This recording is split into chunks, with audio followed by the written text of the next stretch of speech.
comigo, vamos falando sobre igreja irresistível. Irresistível é aquilo que fascina, irresistível é aquilo que atrai. E a igreja, irmãos, não é o que muitas pessoas entendem que é um prédio. Igreja não é prédio. Igreja não é uma catedral. Igreja somos nós. Se nós nos reunimos no lugar, aquilo ali é a igreja. O Senhor Jesus disse o seguinte: aonde 2 ou 3 se reunir, ali eu estarei. Ali é a igreja. Houve reunião, é a igreja. Não é um prédio. Muitas pessoas têm entendimento que igreja é prédio. Não é. Igreja somos nós. E aí nós começamos há 2 domingos atrás, o tema sobre igreja irresistível. Igreja irresistível, ela vive para agradar a Deus. E quando ela toca o coração de Deus, consequentemente toca também corações, vidas, ok? E o foco não é uma igreja irresistível para as pessoas, mas uma igreja que é irresistível para Deus. Tiago capítulo 4, verso 8, diz: chegai-vos, pois, a Deus, e Ele se chegará a vós outros. E aí então, nós entendemos que nós decidimos a distância que nós queremos chegar a Deus. Chegai-vos, pois, a Deus, e Ele chegará a vocês. Eu que decido qual é a distância que eu vou ter de Deus. Então, quanto mais perto de Deus, melhor. Quanto mais junto a Ele, melhor. Quanto mais perto nós estivermos como igreja, mais irresistível nós nos tornamos para o céu, ok? E é nós, eu digo, é você que decide o grau de intimidade que você vai ter com Deus. É você que decide. Quer ter uma intimidade maior com Deus, ou você quer ter uma intimidade com Deus menor? Chegai-vos, pois, a Deus, e Ele se chegará a vós. Ah, mas é Deus que vem a mim. Não, a Bíblia diz o seguinte: nós que nos achegamos a Ele. A Bíblia diz: buscar-me-eis, e me achareis, quando me buscardes de todo o coração. Ok? Então abra sua Bíblia comigo, Provérbios capítulo 4, versículo 23. Há 2 domingos nós falamos sobre igreja irresistível. Que ela é irresistível para o céu. Ela atrai o céu. Primeira característica dessa igreja irresistível é uma igreja que tem fome. A segunda característica, foi falada semana passada, ela possui uma identidade. Ela sabe quem ela é. Então, ela é noiva, ela é soldado e ela é família. Noiva, soldado e família. Hoje, nós vamos dando sequência, então, à igreja irresistível, e vamos ver a terceira característica. Terceira característica da igreja irresistível: ela age com o coração. Amém? Deus deseja, amados, que nós venhamos a agir com todo o nosso coração. Provérbios 4, 23 diz assim: sobre tudo o que se deve guardar, guarda o teu coração, porque dele procedem as saídas da vida. Sobre tudo o que se deve guardar, guarda o teu coração, porque dele procede as fontes da vida, diz uma outra tradução. As pessoas guardam aquilo que é precioso: joia, dinheiro, recursos, bens, aquilo que tem valor. A Bíblia diz o seguinte, que uma coisa que nós devemos guardar é o nosso coração. E por quê? Diz porque o coração, certo? Dele é que procede fonte, que são vida. É do coração também, nos diz lá no livro de Tiago, que procede os maus desígnios. É do coração que procedem guerras. É do coração que procede inveja, contenda, ciúmes. É do coração que procede orgulho. Porém, a visão que nós vamos trazer nesta mensagem a respeito de coração é a intensidade com a qual eu faço as coisas. Por exemplo, para buscarmos a Deus, devemos buscar a Deus de todo o nosso coração. Tem uma imagem que nós vamos ver aqui no telão, que foi os Jogos Olímpicos na China, em Pequim, 2008. A abertura dos Jogos Olímpicos foi realizado por esta menina de 9 anos, ok? O nome dela é Lin Miaoki. Cantou na abertura dos Jogos e ela cantou alto, cheio de energia. E ao final da música cantada, ela recebeu aplausos, ela recebeu elogios. Eu acredito que o pai e a mãe de Lin ficaram muito orgulhosos pela filha ter cantado na abertura dos Jogos Olímpicos. E essa teve um problema depois, que o mundo veio a descobrir que ela não cantou. Quem cantou na realidade foi Yang Pei, que é aquela da foto menor, ela que cantou. Menina de 7 anos, a Yang. Por que ela não cantou? Então, e a outra que cantou, e como assim? Vamos explicar. Yang, ela estava faltando um dente ainda. A sua aparência não era tão bonita como a Lin. Então a Lin foi uma artista que apenas abria a boca, certo? Mas não saía a sua voz. Porque quem cantou mesmo e foi gravado foi Yang. Eu estou falando isso aqui por quê? Porque as pessoas, elas gostam de aparência. O Partido Comunista da China, num processo de seleção, achou que Yang, ela não poderia cantar e aparecer de maneira pública, porque um dente nascendo bem na frente, de modo que a arcada dela não estava perfeita, então era somente uma questão de aparência. Escolheram uma menina com boa aparência e esconderam a menina que tinha o talento para cantar. Então quem cantava mesmo não apareceu, mas foi aparecer apenas uma outra que teve uma aparência e que apenas foi uma atora, uma atriz para representar. Eu digo isso, meus amados, porque existe uma questão de ilusão das aparências.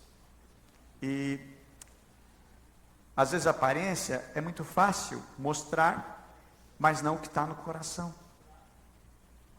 E Deus, ele enxerga diferente como os homens enxergam. Os homens valorizam a aparência.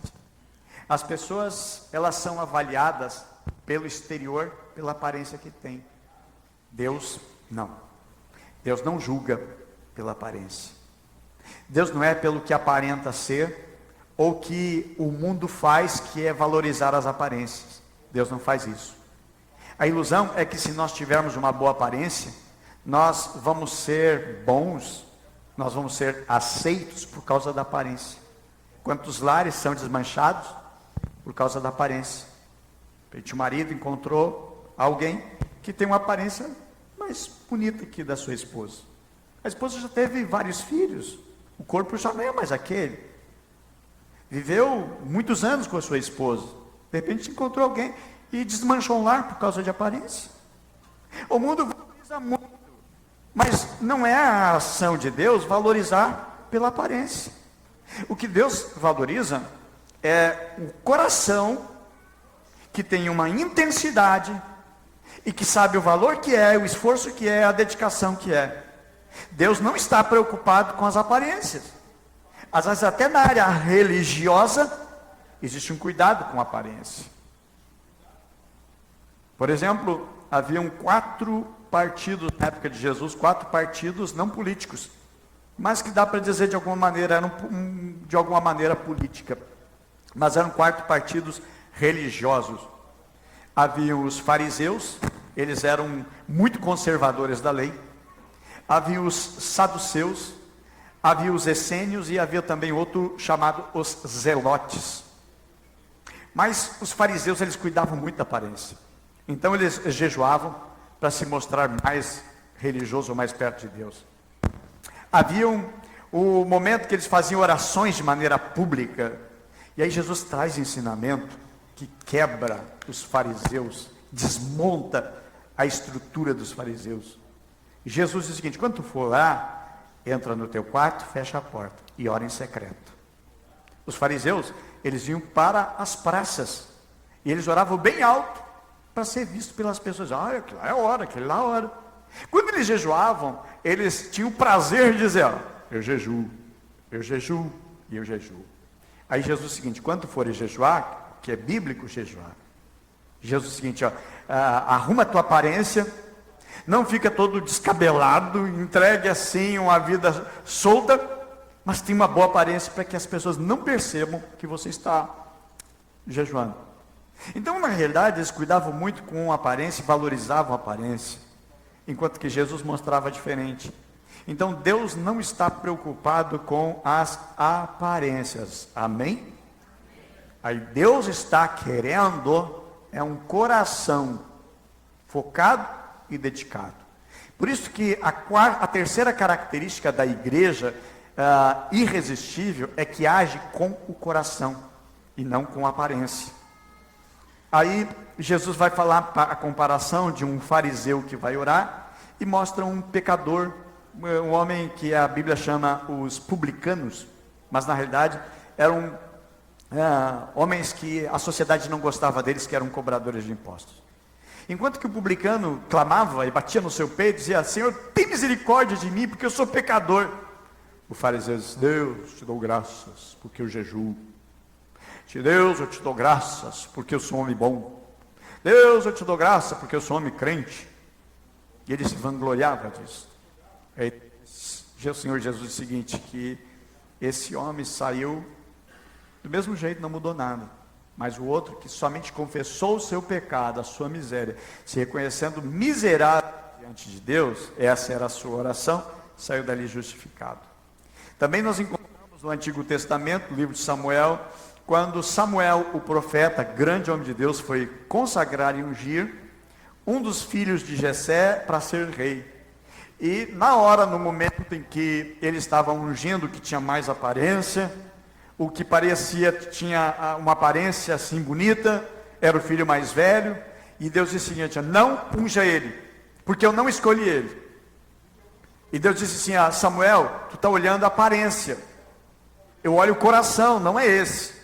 Chama o outro, também não era. Chama o outro, também não era. Quem era? O mais improvável de todos, que nem ali não estava. Era um menino, era um moço, era um rapaz tão jovem, mas era quem Deus estava escolhendo. Então Deus valoriza não a aparência, Deus a valoriza, meus amados, é o coração e a alma que é voltado para Ele. Às vezes pode ter alguém que parece ser tão religioso, tão crente, e tem outro que não, o cara tem fama de pecador, mas o coração dele está tão inclinado a Deus, está tão inclinado para buscar Deus, que Deus está valorizando tanto aquela pessoa, e ninguém sabe, porque ninguém consegue enxergar o coração. É Deus que enxerga o coração, é Deus que avalia o nosso coração. Tanto que a Bíblia diz que nós seremos julgados, aqueles que vão ser colocados no inferno, para condenação e viver terror eterno. A Bíblia diz que Deus vai julgar cada um pela intenção do coração. Intenção. Não pelo que eu faço, mas a intenção com a qual eu faço. A intenção com a qual eu realizo as coisas. Há pessoas que fazem uma coisa, mas a intenção é outra. A intenção é maligna. Há homens que, presta atenção e que isso não haja no teu coração. Há homens, e não se escandalize com a palavra, há homens tarados, que dão presente para crianças, para adolescentes, mas a intenção maligna, podre, suja. Guardem seus filhos, preserve as suas filhas de homens que parecem ser bons, mas são podres, são sujos, são nojentos aos olhos de Deus. Há pessoas que até mandam mensagem, parece que estão preocupados com alguém, mas não estão. São pessoas odiosas ao coração de Deus. Deus, meus amados pés, é o coração da pessoa, não o que faz, porque o que se faz pode ter apenas uma aparência, e a Bíblia diz que nós seremos julgados pelas intenções do coração. E onde está o coração? A igreja que Deus ama abençoar, irmãos, é uma igreja que ama, é uma igreja que age com o coração. Uma igreja irresistível age com todo o coração e faz de todo o coração. Lembrando que eu falei, e o que Deus nos ensina, que igreja não é prédio, somos nós, amém? Eu e você somos igreja, nós somos a igreja, nós construímos a igreja, ok? Então, fazer e agir com o coração, de coração, não pela aparência. Isto, meus amados, é realmente o que Deus quer, é agirmos oposto àquilo que é aparência. Significa o que? Trabalhar e servir a Deus com paixão verdadeira, com desejo forte, com entrega total. É preciso estar com todo o coração, todo o nosso coração voltado para Deus. E Deus, Ele não quer que você ame a Ele. Deus quer que você ame a Ele de todo o coração. Deuteronômio, capítulo 6, verso 5, diz assim: ame o Senhor, o seu Deus, de todo o seu coração, de toda a sua alma e de todas as tuas forças. 3 coisas Deus diz para você fazer. De toda e de toda. 3 coisas. De toda. Ame o Senhor teu Deus de todo o teu coração, de toda a tua alma e de todas as tuas forças. Tem 3 esferas que engloba toda a vida humana. Mateus 22, verso 35 ao versículo 37 diz: um deles, perito da lei, pôs prova com a seguinte pergunta: mestre, qual é o maior mandamento da lei? Jesus respondeu: ame o Senhor, o seu Deus, de todo o teu coração, de toda a tua alma e de todo o seu entendimento. Tanto no Novo quanto no Velho Testamento. Meus amados, então é o que Deus deseja na nossa vida, de todo o coração. E o nosso coração precisa voltar para o Senhor.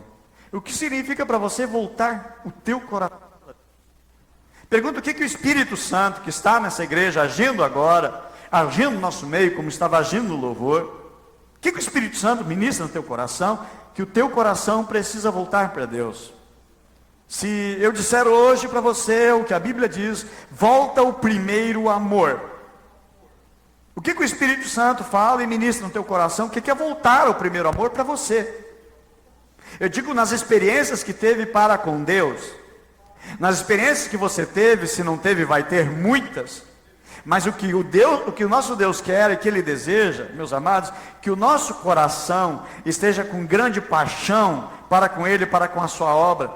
Que cada um de nós, que todos nós venhamos sair da nossa zona de conforto e venhamos derramar o nosso coração, derramarmos a nossa alma e agir com todo o coração, e assim então nós nos tornaremos uma igreja irresistível.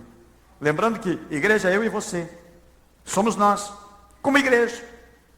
Somos realmente o povo, meus amados, a qual Deus vê e nos tornamos irresistível para Deus. Que sejamos assim irresistível para o Senhor. Às vezes o coração está duro, está como uma terra empedernada, está com uma terra seca e não entra nada naquele coração. E aí então eu quero tratar hoje aqui e falar 3 coisas. Quero compartilhar com vocês 3 coisas que mostra e é característica de um coração que age, né, que age com todo o coração, que age, realmente tem atitudes com o coração. E aí nós vamos entrar em algumas áreas e se prepara para a cirurgia, amém? Amém? Você vai ser operado pelo Espírito Santo essa noite, amém? Prepare-se para ser operado agora, porque a palavra de Deus, irmãos, a Bíblia diz que ela é como uma espada cortante, de 2 gumes, ou seja, dos 2 lados, e uma espada corta, e Deus vai pegando essa espada, que é a sua palavra, vai fazendo em nós como um bisturi abrindo, e Ele começa agora a tirar aquilo que não presta, e começa a colocar o que é precioso, amém? Primeira característica de uma igreja que age com o coração. Primeira característica de um homem de Deus, ou mulher de Deus, que age com todo o seu coração. Primeira delas é rapidez em perdoar. Que é perdoar? Ah, a gente sabe que é, talvez não. Para nós, para muitas pessoas, por ignorância, por falta de conhecimento das Escrituras, pensa que perdoar é sentimento. Perdoar não é sentimento. Perdoar é decisão. Tipo assim, você tem que pagar a sua conta de energia elétrica. Não depende de sentimento, você tem que pagar. Porque se não pagar, vão lá e cortam. Se não pagar o seu cartão de crédito, ou o que você deve, eles vão lá e cortam o teu crédito. Então você paga compulsivamente, porque você sabe que tem que pagar. Porque senão a tua vida ela vai ficar restrita. A mesma coisa, o perdão é uma decisão que eu tomo, de perdoar, de cancelar uma dívida que tem para comigo. Por exemplo, minha filha pediu um dinheiro emprestado e ela não pagou, certo? Eu só não vou dizer se é a Letícia ou é a Bruna, não, mas não é, né? Graças a Deus não é. Mas se fosse, ok? A Letícia me pediu R$2 e até hoje ela não pagou. De filha, deixa assim, não precisa mais. Não, pai, eu quero te pagar. Não, paga mais. Pronto. Filha, eu amo minha filha e eu não quero que ela me pague, pronto. E se ela insistir, pai, eu vou te pagar. Filha, não precisa mais pagar. Bom, vamos multiplicar isso aqui por 1.000. Eu emprestei 2.000 para ela. Digamos que eu estou forrado, assim, estou vivendo um momento bom financeiro. Ela pediu, pai, empresta para mim, pai. Digo, tá, empresta. E ela não pagou. Ela foi demitida do serviço. E ela está com várias coisas para pagar e ela não me pagou. Aí chega um momento assim, mas eu estou indo bem financeiramente, eu não estou precisando, é filha. De filha, não precisa mais pagar. Deixa assim. Amém? Amém, porque tu não está devendo nada. Tá bom, vou ficar de olho em ti aí, menino, quando pedir dinheiro emprestado. Te aproveita, hein? Aqui, meus amados, é uma decisão, não é sentimento. O sentimento é se eu tiver o sentimento, amor pelo dinheiro.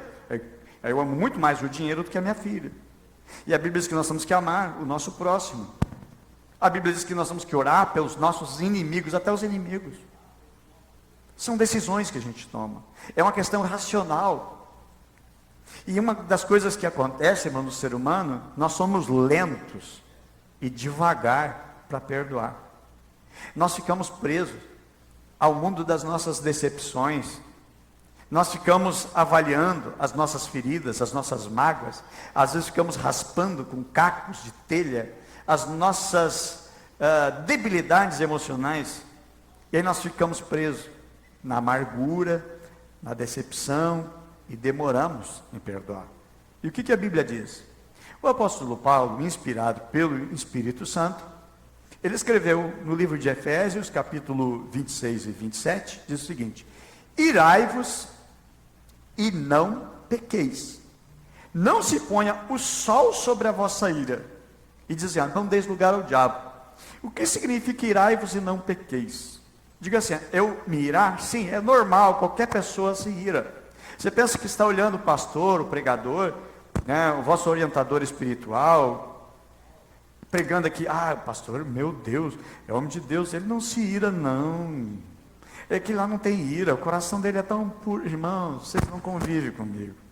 É a pastora Luciana que sofre. É os meus filhos que sofrem às vezes. Eu me iro também. Sou de carne e osso. E os meus filhos estão vindo de um seminário só para filhos de pastores. Porque filho de pastor é diferente de todo mundo. Não sei se vocês sabem, né? O que corre na veia deles não é sangue, é um outro líquido. Né? O osso deles é diferente. As emoções deles é todo mundo igual, irmãos. Mas tem uma pressão em cima. É filho de pastor, não pode fazer isso. É filho de pastor, tem que tirar nota 10 na escola. É filho de pastor, não pode correr na igreja.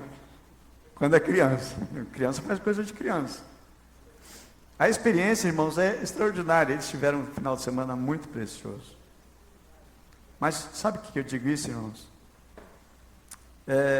Todos nós nos iramos. Não tem ninguém que um dia não ficou irado. Até o próprio Senhor Jesus. A Bíblia diz que Jesus entrou no templo, que é um lugar de adoração a Deus. Ele viu as mesas dos cambistas ali. Os cambistas é aqueles que trocam a moeda, né? Uma pela outra, né? Negociam e ganham em cima da troca de moedas. A moeda que deveria ser oferecida no templo, no altar, era a moeda dos judeus, que é dos hebreus, dos israelitas, que era a moeda chamada shekel. Shekel não tinha, assim, o emblema de nenhum homem. Então Israel aprendeu o seguinte, que não pode adorar a nenhum outro Deus, e nem a outro homem. Só que nos países em volta de Israel e outras nações, cada país tinha sua moeda. E a moeda tinha na esfinge ali a foto ou a caricatura do governador, do rei. O rei era considerado uma divindade. O rei era adorado.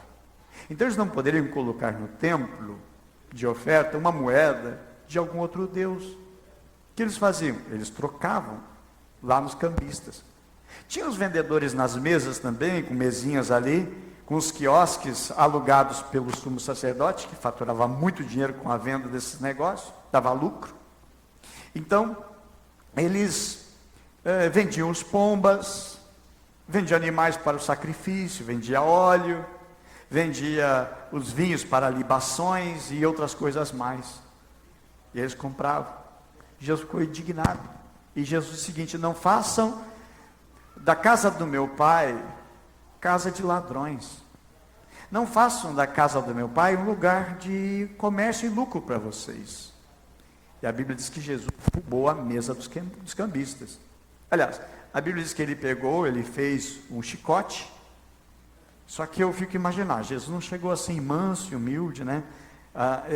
Mateus capítulo 11, verso 28, aprendei de mim que sou manso e humilde de coração.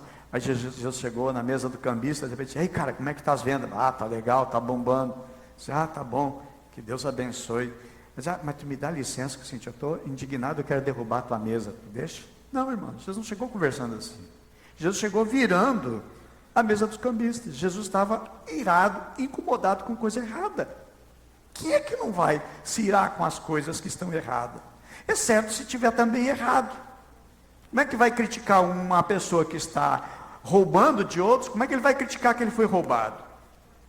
Jesus, irmãos, manso e humilde, mas teve um momento que ele ficou com a santa ira no seu coração, derrubando as mesas dos cambistas que estavam ali, não para adorar a Deus, não estava para buscar a Deus, estava para buscar recursos para si, para irem bem na vida às custas daquilo que era o propósito de adorar a Deus.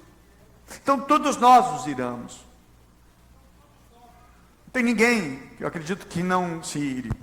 Até se tiver alguém que nunca se irou na vida, depois vem para cá, eu vou pedir para você colocar a mão sobre todo mundo aqui.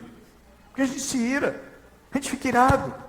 Mas Jesus está dizendo, meus amados, a palavra de Deus diz, irem, mas não peque. Por exemplo, assim, eu estou irado, mas não vou matar.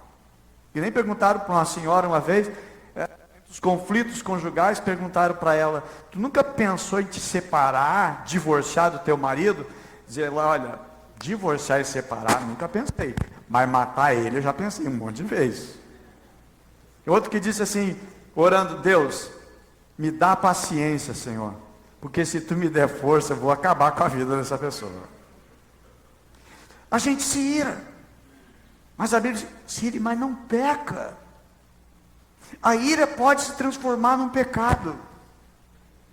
E aí a receita dada por Deus e pelas Escrituras é a seguinte, de nós termos rapidez no quesito de perdoar.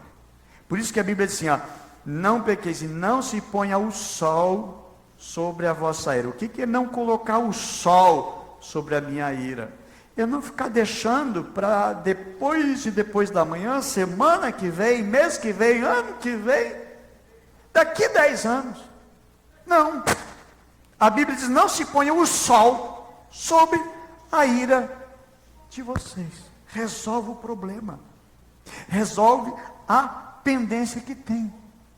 E a Bíblia vai nos dizer, amados, e vai nos ensinar. Porque o ser humano, ele gosta de demorar para perdoar. Achando até que perdão é sentimento, quando na realidade nós estamos informando, dizendo e trazendo a verdade, que perdão não é sentimento, é decisão. Então nós vamos guardando, armazenando sentimentos ruins no coração. Aí nós vamos amargando a nossa alma, e nós precisamos nos libertar disso. Precisamos fazer o que Deus fez conosco, que é perdoar, que é liberar o perdão, para aquilo não ficar nos crucificando e acabando com a nossa vida, acabando com a nossa alma. Certa vez, certa madrugada, não lembro se era madrugada ou manhã bem cedo, mas eu estava orando, e eu fui interrompido na minha oração. Eu digo, eu não gosto de ser interrompido da minha oração, porque é um momento que eu estou com Deus. Mas de repente eu fui interrompido. Quem interrompeu a minha oração? Deus. Como assim? Eu estou falando com Deus e Deus me interrompe? Digo, para aí. Aí Deus começou a falar no meu coração.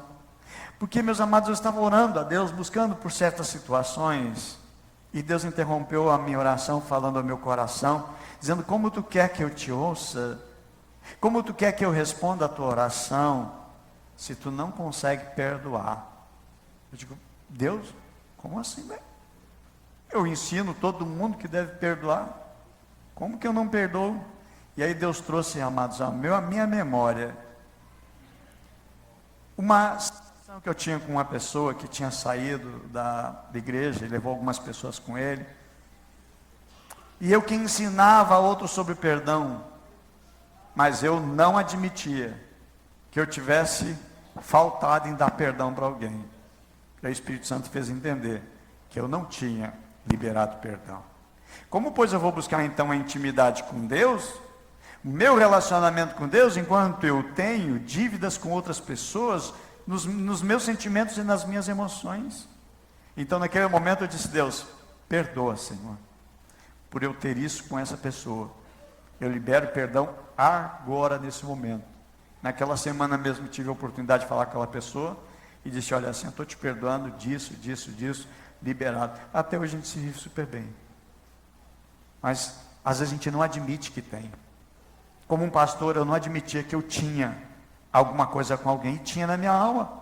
E Deus interrompeu a minha oração e dizer que eu precisava admitir que eu tinha. E o grande problema é a gente admitir que a gente tem. Então é interessante, meus amados, que as pessoas erram conosco, mas nós também erramos uns com os outros. Aí nós vamos então guardando ressentimento, guardando mágoa, só que isso só vai piorar as coisas. Há muitos problemas de saúde que as pessoas enfrentam, que não é um problema físico, é um problema espiritual. Tem pessoas sofrendo e padecendo por causa da falta do perdão. E aí vai ocorrer, por ser um fato espiritual, que a pessoa vai viver algum problema na sua saúde em decorrência de falta de perdão. A tomografia não vai mostrar. Uma ecografia, Doppler que seja, não vai mostrar. Não tem exame nenhum que vai mostrar. Talvez se for passar pelo melhor de todos os equipamentos que existem no mundo, vai mostrar. E o melhor de todos os equipamentos é esse aqui. Ele vai mostrar exatamente o que tem. Qual é o problema, qual é a situação.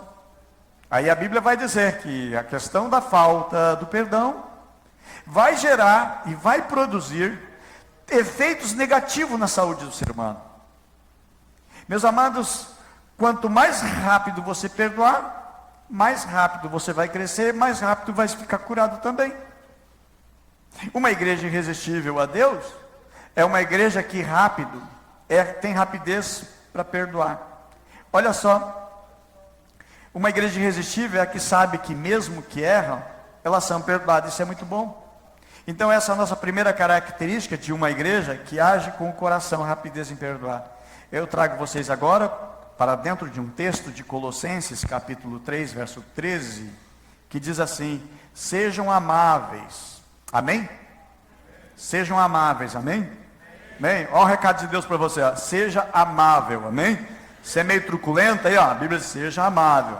Segunda coisa que diz em Colossenses, prontos para perdoar, amém? Segunda coisa, pronto para perdoar. E a terceira coisa, jamais guardem rancor. Jamais guardem rancor, amém?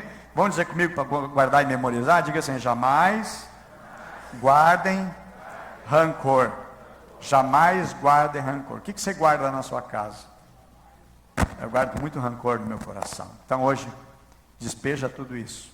Amém? Traga o altar hoje e despeja tudo isso.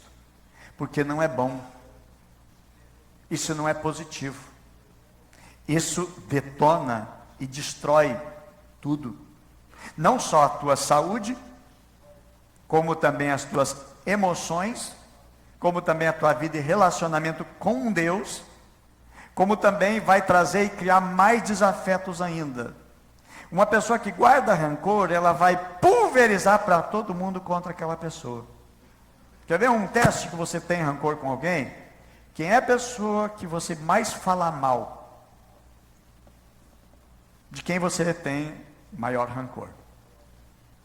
Aí você faz uma lista das pessoas com quem você tem rancor. Eu quero dizer hoje, em nome de Jesus, deixa tudo isso no altar. Você vai se tornar uma pessoa irresistível para Deus. Nós vemos um mundo adoecido, num mundo que vive enfermo, por causa da falta de perdão. E a Bíblia diz ainda em Colossenses, continuando, lembre-se que o Senhor os perdoou, portanto vocês devem perdoar uns aos outros. A Bíblia diz o seguinte, lembre-se, o que eu tenho que lembrar? Lembre-se que o Senhor os perdoou, portanto vocês também devem perdoar. Quem age pelo coração, desconsidera as falhas dos outros, desconsidera os dentes tortos dos outros, como aquela menina, que apenas vivendo uma aparência e não a essência. Meus amados, mental e emocionalmente oferece perdão a quem ofendeu, uma igreja irresistível. Estou falando de igreja nós, povo de Deus. Mesmo que a pessoa nunca venha pedir perdão, vá você. Pessoas que perdoam, desfrutam de liberdade. É o que a gente diz o seguinte, quando você não perdoa, você carrega a pessoa junto com você. Se você pesa 60 quilos, e a pessoa a qual você tem desafeto pesa também 60, você está pesando 120 quilos. Você está carregando um fardo. Você carrega um peso. E que você precisa deixar aos pés da cruz hoje. Dizer, Deus, está quitado, está resolvido, está perdoado. A falta de perdão nos amarra espiritualmente essa pessoa. E uma alegria espiritual decorrente de não carregar mais aquela bagagem extra por causa da falta do perdão. Também devemos perdoar, irmãos, porque de coração Deus também nos perdoa. A Bíblia diz, Mateus 6,12, perdoa as nossas dívidas, assim como nós perdoamos os nossos devedores. Outra tradução diz, perdoa as nossas ofensas, assim como nós perdoamos os nossos devedores. Deus só nos perdoa se nós perdoarmos. Perdão de Deus é condicional. Ah não, pastor, mas Jesus morreu na cruz do Calvário, graça pura, a gente é salvo pela graça. Pois é, por causa dessa crença de que eu não preciso perdoar, eu vou viver uma desgraça, e você vai levar para o inferno, vai agonizar no inferno, mesmo conhecendo a grandeza do amor de Deus. Mas a decisão que você deveria perdoar, você não quis. Então o perdão que eu dou, é o perdão que eu recebo. Se eu não dou, também não recebo. Ainda que você se converteu a Cristo Jesus, se batizou, batizado com o Espírito Santo, você é líder, você é discipulador, você cuida de muitas pessoas, glória a Deus, eu vou para o céu, mas eu não perdoo, não vai para o céu, mesmo Jesus tendo morrido por você. Você vai sofrer eternamente no inferno pela falta de não ter perdoado. E a marca de uma igreja irresistível é uma igreja que age com o coração, mas é rápida em perdoar. Por que eu vou viver com grande prejuízo na minha vida? Se eu sou um caçador, de repente, matei um animal ali, e eu carrego ele nas minhas costas, e passo por um, cacei. E aí vai assar, não vou assar, eu vou ficar com isso aqui comigo. Aí passa um dia com aquela caça, e eu não dou para ninguém, eu não tiro dali, 5 dias, 7 dias, aquilo lá está podre. E aquilo está podre, ele está uma carniça pura já, e eu não tiro das minhas costas. Assim é o ato de alguém que não perdoa. Está carregando morte consigo, está carregando podridão, e aí cada vez que vai conversar com alguém, vai falar desse animal podre, porque é isso que é espiritualmente na vida do ser humano. Ok? Nós devemos perdoar de coração. A Bíblia diz isso, perdoa as nossas dívidas, assim como nós perdoamos os nossos devedores. Segundo ponto da mensagem. A igreja que age com o coração e não com aparência, a segunda característica, tem maior capacidade para receber uma correção. As pessoas, meus amados, não gostam de ser disciplinada. Ninguém gosta de ser disciplinado. Nenhum filho gosta de ser disciplinado pelo seu pai. Ninguém gosta de disciplina. Mas a disciplina, que é uma correção, ela é necessária. E há pessoas que não conseguem ser irresistíveis a Deus. São pessoas que não aceitam ser corrigidas de maneira e de forma nenhuma. A disciplina, meus amados, não parece ser boa. Mas olha a revelação que o escritor de Hebreus, no capítulo 12, versículo 11, nos traz. E vai mostrar que nós não gostamos de ser corrigidos. O texto diz assim: nenhuma disciplina parece ser motivo de alegria no momento, mas sim de tristeza. Mais tarde, porém, produz fruto de justiça e paz para aqueles que por ela foram exercitados. Por que nós não gostamos de receber disciplina, irmãos? Porque nós nos achamos o bom.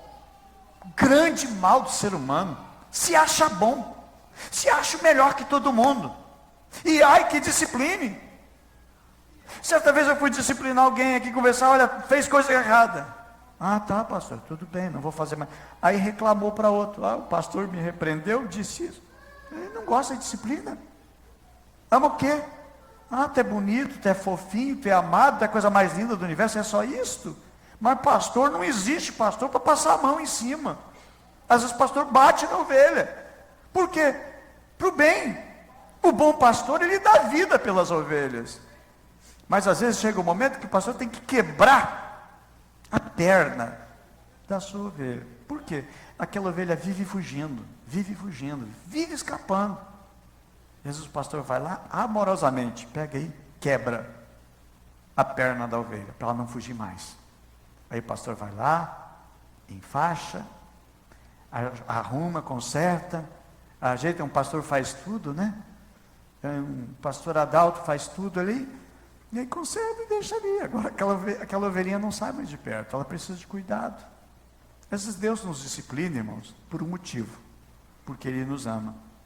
Sabe por que Deus disciplina você? Porque Ele te ama.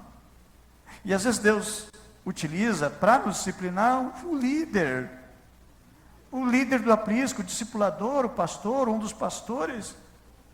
E às vezes nós temos um problema sério. Nós olhamos os erros dos outros, nós só encontramos erro dos outros. Se eu pedir para você aqui, por favor, amado, pega um caderno e escreve o erro de todo mundo que você conhece. Vai dizer: o fulano tem esse problema, o André tem esse problema, o Juarez tem esse problema, o Márcio tem esse problema, o Antônio tem esse problema. E aí você faz uma lista. Qual de todos que você conhece tem mais problema? O fulano. E aí vai listando. Tá, agora faça os teus. Não, mas eu não tenho. É tão fácil ver o erro nos outros e não encontrar na nossa vida. Mas aquele, meus amados, que é irresistível para Deus, ele encontra em si. Não apenas encontra. Ele se humilha diante de Deus, pede perdão e abandona. A Bíblia diz que aquele que confessa os seus pecados e abandona, alcança a graça de Deus. Encontra o favor do coração de Deus. Eu digo que nós precisamos encontrar, irmãos, erros em nós. Mas às vezes a gente não encontra. Aí Deus levanta profetas. Às vezes dentro do casamento, que a gente encontra de erro. Não que a gente encontra. O cônjuge vai dizer os nossos erros. Aliás, Roberto Chiniachik, ele diz o seguinte no seu livro, que quando a gente casa, a gente ganha um gigantesco de um espelho. Porque é o nosso cônjuge que vai falar os nossos defeitos. Quando, por exemplo, mamãe diz: ah, tu é querido, tu é fofinho, tu é amado, mamãe está preocupada contigo. A esposa diz: olha, cara, tu tem que tomar juízo, tem que trabalhar, hein? Tu tem que ir para o serviço. Tu tem que parar de pedir dinheiro para a mãe. Tu tem que parar de pedindo dinheiro para o teu pai. Tu tem que ir para a luta. Tu tem que ser homem, tem que encarar a realidade.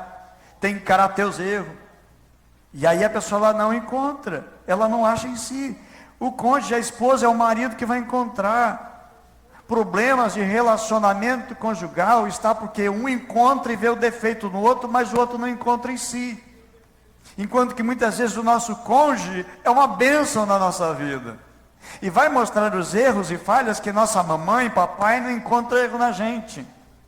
Nós encontramos, meus amados, e achamos muitas vezes que nós somos o símbolo da perfeição do mundo. Eu não sei vocês, mas para mim, às vezes é duro administrar as minhas falhas, mas graças a Deus que a minha esposa é uma benção. Olha, errou nisso, errou naquilo. Eu, glória a Deus. Às vezes eu não gosto. Eu não gosto de ser corrigido por ela. Eu não gosto. Eu prefiro brigar com ela, discutir com ela. Às vezes quando eu vejo que eu não consigo vencer, eu digo, vou sair daqui, vou sair de perto, vou sair de cantinho, eu tenho que telefonar ali para fulano. Tem que resolver uma coisa. Deus do céu. Mas é uma bênção, amados. É uma bênção. Por isso o casamento tem que durar, né? Até que a morte os separe. Não é as brigas, não. Mas a construção de Deus na nossa vida. E o nosso cônjuge é uma bênção. Amém? O problema é que só vê erro na esposa. E a esposa só vê erro na gente. Se a gente começar a admitir os nossos erros e melhorar, o casamento vai melhorar. Eu acho que eu melhorei um punhadão, né, minha esposa? Por favor, diz que sim, tá? Por favor. Por favor, depois eu te pago um buffet. Bom? Então, meus amados, nós agimos assim. Ok? Sushi não, é muito caro. Um prato feito, um PFinho vai ter. Então, meus amados, pessoas que agem com o coração, com todo o coração, elas vivem de braços abertos para o aperfeiçoamento. Quando a gente acha que está certo, nós nunca vamos ser perdoados e nem aperfeiçoados. Nós somos disciplinados por Deus, nós somos disciplinados pelos nossos pais, nós somos disciplinados lá no trabalho quando a gente erra, e as funcionárias xarope, porque ele não aceita o que o chefe diz, ele acha que é melhor que o chefe. Temos um grave problema com orgulho, mas nós somos disciplinados, certo? Nós somos corrigidos pelos nossos líderes espirituais. E nós precisamos aprender que é uma bênção ser repreendido. No momento, Saul, o rei de Israel, o primeiro rei de Israel, foi repreendido. Não aceitou. O segundo rei, Davi, foi repreendido, aceitou. E foi aprovado por Deus. E a Bíblia diz que ele é um homem segundo o coração de Deus. Porque ele aceitou a repreensão. Por que que Adão foi repreendido e expulso do jardim? Porque pecou. Muito mais do que isso. Ele não apenas pecou. Ele não assumiu o seu pecado. Enquanto que a Bíblia diz, irmãos, é uma lei, quem confessa o seu pecado encontra graça, encontra perdão. Quando Adão pecou, ele não disse: Deus, me perdoa. Eu fui idiota. Eu fui desobediente. Eu desobedeci a tua voz. Eu pequei contra ti, me perdoa. Será que Deus perdoaria? Eu creio que Deus o perdoaria. Por que ele não teve perdão?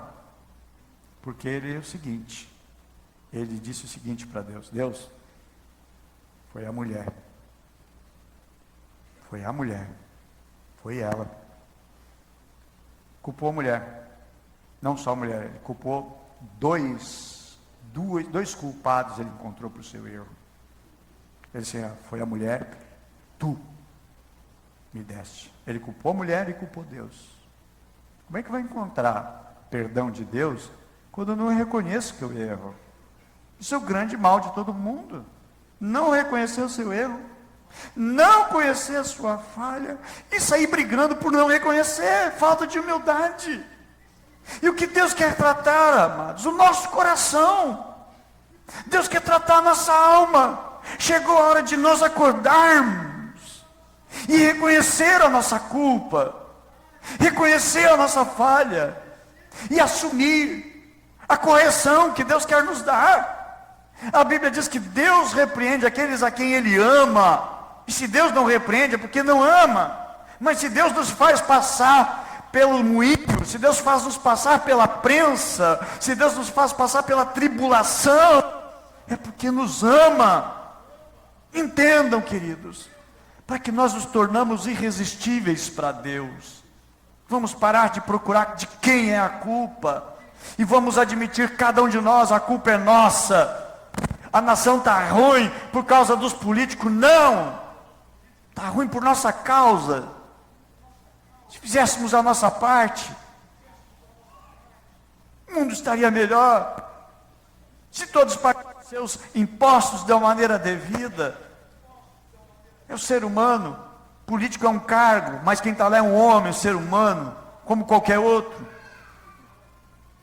Como eu digo, irmãos, nós somos desonestos. Quando a gente está pegando o lugar de um idoso, é uma desonestidade, está roubando. O exemplo que eu sempre dou aqui, você entrou no mercado ali, ontem eu estava comprando no mercado, chegou uma pessoa, pegou a uva, essa uva é muito boa, né? Eu não faço isso, e não permito que vocês façam. Aquela uva é do mercado. Você tirou e comeu uma coisa que você não pagou, é desonestidade. Você está roubando. Ah, mas o mercado é muito rico, então não é milionário, não importa. O problema é dele que ele é rico. O problema é meu que sou pobre. Eu não vou roubar. Aquela uva não me pertence. Mas você não aguenta, vai lá na balança, por favor, pesa só essa uva. É só que eu tenho dinheiro para comprar essa uva. Não importa que dê 10 centavos. Paga, come. Agora está na bandejinha, né? Está na bandeja de demonstração. Tranquilo. Aí você vai lá e... mal educado. Vai te converter. Vai na Igreja Brasil para Cristo, lá aceita Jesus, te converte. E eu vejo isso, irmãos. Crente mal educado. Nós tínhamos em Gramado, os nossos eventos que fizemos lá, já tinha demonstração de chocolate, chegávamos ali com uns copinhos, ia botando. Mal educado. A maneira que a gente serve. Vai no buffet, come tudo, não deixa para os outros. O problema que tinha na igreja de Corinto. Então, meus amados, vamos assumir a nossa culpa. Amém? Vamos ser crentes de verdade, amém? De todo o coração para Deus. E nos tornarmos irresistíveis para Deus. Amém? Vamos para o terceiro ponto. E último. Dentro da terceira característica de uma igreja irresistível para Deus é que age com o coração, de todo o coração. E quem age de todo o coração, a característica que tem, irmãos, leva uma vida resignada. Resignada, essa palavra, é que submete, que aceita pacientemente algo. Ter uma vida resignada é abrir mão dos nossos planos pessoais para realizar os planos de Deus, amém? Ou seja, pessoas que agem com o coração abrem mão dos seus planos com a maior boa vontade em favor dos planos de Deus. Aí eu pergunto, o que você está vivendo? Os teus planos? Ou são os planos de Deus? Os planos de Deus estão em segundo plano para a tua vida? Ou em primeiro lugar? Lembre-se que a Bíblia diz o seguinte, amarás ao Senhor de todo o teu coração. A Bíblia também diz o seguinte, busque, pois, em primeiro lugar o seu reino e a sua justiça, e as demais coisas serão acrescentadas. O que você vive? Os teus planos pessoais ou os planos de Deus? Você já perguntou quais são os planos que Deus tem para a sua vida? E você seria capaz de abrir mão dos teus planos em favor, em detrimento do plano que Deus tem para a sua vida? Então não deixe de lado os seus desejos só por deixar. Mas lembre-se, para você estar inserido no plano de Deus. Salmo 37, verso 4, diz assim, deleita-te também no Senhor, e Ele concederá o desejo do teu coração. Em que promete Ele ali, irmão, satisfazer o desejo do nosso coração. Nessa vida, não podemos fazer grandes coisas, só podemos fazer pequenas coisas, mas com grande amor, com grande dedicação, com o nosso coração totalmente inclinado a Deus. A chave está em nós nos submetermos aos planos e à vontade de Deus. Lembre-se que a oração ensinada pelo Senhor Jesus seja feita a tua vontade, assim na terra como no céu. Ou seja, ore dessa seguinte maneira: Senhor, que seja feita a tua vontade no céu, como também na minha vida. Só que quando você diz, Senhor, que eu possa viver a tua vontade, pode pensar uma coisa: Deus pode te colocar numa situação que você não goste, mas faz parte do plano de Deus. Aí lembre-se do início dessa mensagem, de algo que Deus tinha colocado no meu coração. Que enquanto nós não estamos dentro do propósito de Deus, a gente passa por dificuldade. Mas quando passou, E aí nós entendemos o propósito final de Deus, nós vemos que valeu a pena todas essas batalhas e lutas. Uma igreja irresistível teme de ser um fracasso diante de Deus e não diante dos homens. Quando nós não temos o coração em Deus, nós tememos de ser um fracasso diante dos homens. Procure não ser um fracasso diante de Deus. Procure, meus amados, ser irresistível para Deus, a qual Deus faça assim para você: meu filho, estou feliz, estou contente, segue em frente, eu estou contigo. Muitas pessoas gostam de dizer um jargão, e eu não concordo. Deus está comigo. Não é verdade. Nem sempre Deus está comigo.